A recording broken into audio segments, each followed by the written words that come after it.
जय श्री कृष्ण। प्रिय मित्रों, महाभारत का युद्ध होने वाला था। दोनों तरफ की सेनाएं कुरुक्षेत्र में तैयार खड़ी थी। एक तरफ कौरव, दूसरी तरफ पांडव। अर्जुन अपने रथ पर खड़ा था और उसका सारथी कोई और नहीं बल्कि स्वयं भगवान श्री कृष्ण थे। युद्ध की घोषणा हो चुकी थी, लेकिन अर्जुन के मन में उलझन थी। उसने श्री कृष्ण से कहा, हे माधव, मेरे सामने मेरे अपने खड़े हैं, दादा भीष्म, गुरु द्रोणाचार्य, भाई मित्र। मैं इनसे किसे युद्ध करूं? क्या इन्हें अपनों को मारकर मैं राजगद्दी लूं? नहीं प्रभु, ये मुझसे नहीं होगा। मैं युद्ध नहीं कर सकता।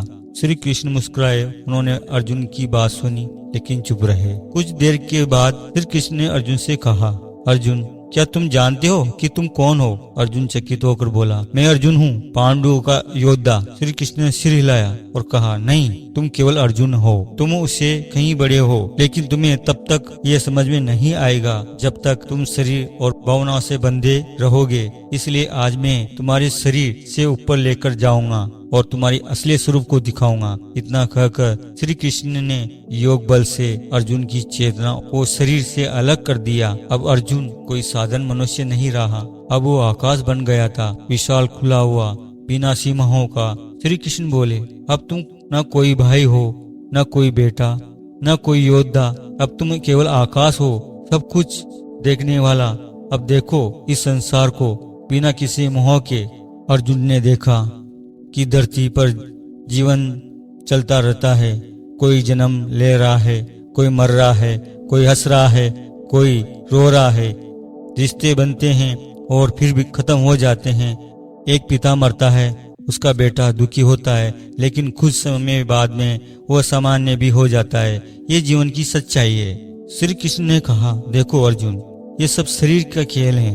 आत्मा न जन्म लेती है न मरती है। जो आता है वो जाएगा ही, लेकिन आत्मा बनी रहती है। तुम आत्मा हो। ये शरीर तो केवल एक वस्त्र है। जिसे पुराने कपड़े फेंक कर नए पहने जाते हैं, वैसे ही आत्मा नई शरीर लेती है। अर्जुन ध्यान से सब देख रहा था। उसका मोह धीरे धीरे टूट रहा था। अब उसे समझ में आ रहा था कि युद्ध केवल शरीर का नहीं है, यह आत्मा की परीक्षा है। फिर श्री कृष्ण ने एक और दृश्य दिखाया। अर्जुन ने देखा, युद्ध समाप्त हो गया है। मैदान में चारों तरफ सौ पड़े हुए हैं। कौरव पांडव के दोनों के लोग नहीं है, कोई जीत नहीं है, सिर्फ सन्नाटा है। अर्जुन ने पूछा, प्रभु, क्या यह युद्ध का अंत है? सब खत्म है? श्री कृष्ण बोले, अगर तुम युद्ध को केवल शरीर से जोड़ोगे तो यही अंत है, लेकिन अगर तुम इस आत्मा की यात्रा समझो तो यही आरंभ है। और तुम अपने अंदर के डर और मोह से, अज्ञान से लड़ते हो, तभी तुम सच्चा योद्धा बनते हो। श्री कृष्ण बोले, अगर तुम युद्ध को केवल शरीर से ही जोड़ोगे तो हाँ, यही अंत है, लेकिन अगर तुम इस आत्मा की यात्रा समझो तो यही आरंभ है। जब तुम अपने अंदर के डर, मोह और अज्ञान से लड़ते हो, तभी तुम सच्चा योद्धा बनते हो। अर्जुन समझ गया कि असली योद्धा बाहर नहीं भीतर है। श्री कृष्ण ने कहा, अब तुम्हारा डर मिट गया है।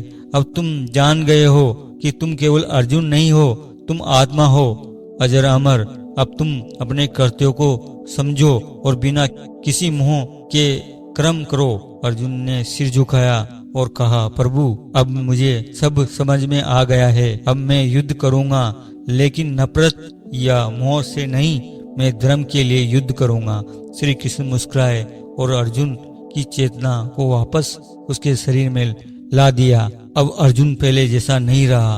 अब वह डरपोक नहीं था। अब वह अपने कर्तव्य को जान चुका था। अब उसका मन शांत था, उसकी बुद्धि साफ थी। उसने अपने धनुष गांडी को उठाया और युद्ध की ओर गूंज कर दिया। अब वह केवल अर्जुन नहीं था, अब वह जान चुका था कि वो कौन है, और यही है ज्ञान, यही समझ उसकी सबसे बड़ी जीत थी। मेरे प्रिय मित्रों, अगर ये श्री कृष्ण द्वारा अर्जुन को दिए गए उपदेश आपको पसंद आए हो तो इस चैनल को सब्सक्राइब जरूर करें और बेल आइकन की घंटी को प्रेस करना ना भूलें। अगले वीडियो में जल्दी मिलेंगे। जय श्री कृष्णा।